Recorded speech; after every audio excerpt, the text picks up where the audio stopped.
হাতের লেখার সময় আর কোনো আলস্য নয়, মনোযোগী হলে লেখা সুন্দর হয়। হাতের লেখার সময় আর কোনো আলস্য নয়, মনোযোগী হলে লেখা সুন্দর হয়।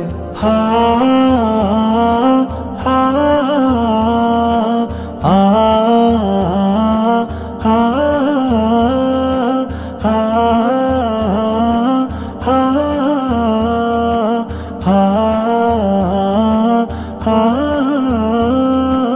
আশফিক একাডেমিতে হাতের লেখা শিখে যাও, হাতের লেখার শুদ্ধ নিয়ম ভালোভাবে জেনে নাও। আশফিক একাডেমিতে হাতের লেখা শিখে যাও, হাতের লেখার শুদ্ধ নিয়ম ভালোভাবে জেনে নাও। বারংবার চেষ্টার ফলে সবাই সফল হয়। হাতের লেখার সময় আর কোনো আলস্য নয়, মনোযোগী হলে